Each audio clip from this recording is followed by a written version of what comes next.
Chapter 8. After the deportation, the wailing of old women could be heard from nearly every window and door in the ghetto. 7,000 husbands and fathers, wives and mothers, brothers and sisters, and children had been taken to their deaths, or so we heard from survivors.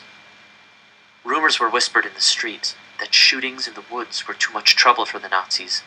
Now they were gassing Jews to death in trucks and boiling their bodies to make soap, or so it was said. The thought of that made my stomach turn.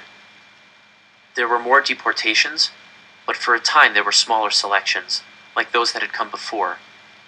In my existence in the ghetto, it wasn't a life, just an existence. Went back to what it was. Those who could work were not taken away, and so, reluctantly, my father and I showed up for work details every morning.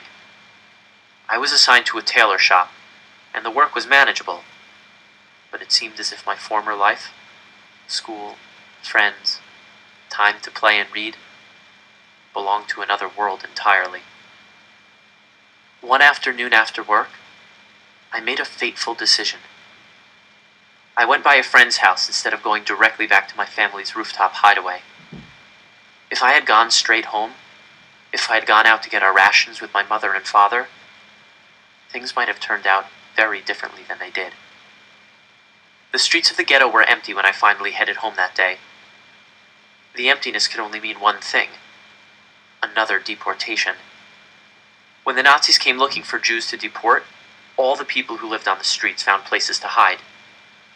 They had to, or they'd be taken. Men and women with homes to go to put their heads down and hurried there by whatever back alleys and side streets they could.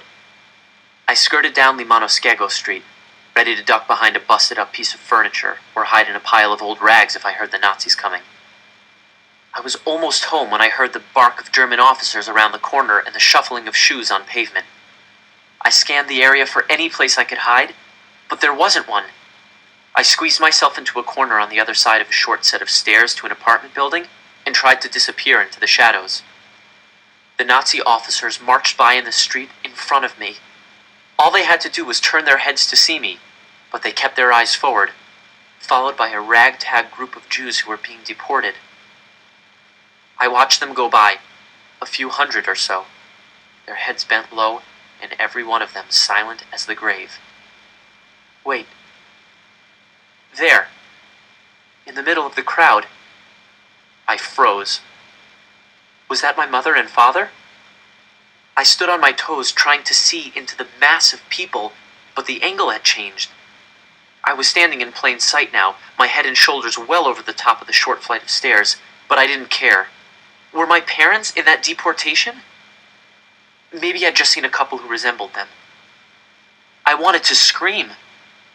I almost ran to the column of marching Jews to call my parents' names, to find out if that was really them. But the sight of the German SS officers bringing up the rear stopped me. If my parents weren't being marched right now, I'd be caught and never see them again. But if it was them... As soon as the prisoners and their guards were passed, I dashed out from behind the stairs and ran all the way home. I burst through the door to our apartment building and raced up the stairs and pounded on the big metal door to our rooftop hideaway. The bars were still over the door, which was good news. That meant someone was still up there. I prayed it was my mother and called through the door to her as I pounded away. Behind the door, I heard the steel bars being lifted, and I stopped knocking, my heart racing. The door opened, and my cousin Sala stood behind it, tears running down her face.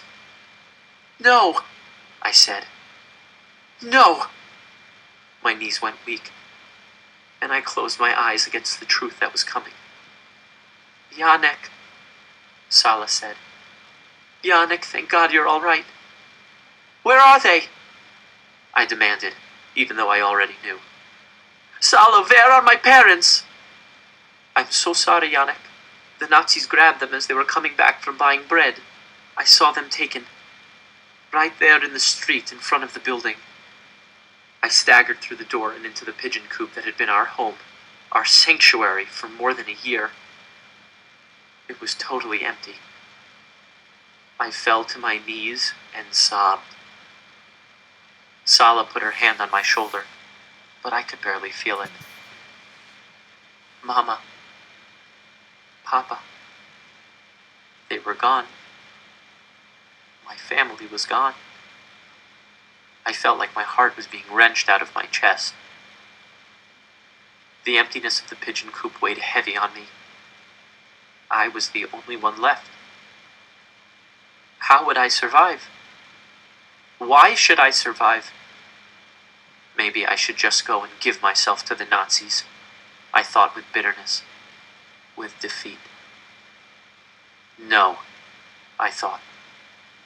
I wiped the tears from my eyes with the back of my sleeve. My parents would not want that for me. In the place of my pain, I felt the stirring of determination. I would not give up. I would not turn myself in. No matter what the Nazis did to me, no matter what they took from me, I would survive.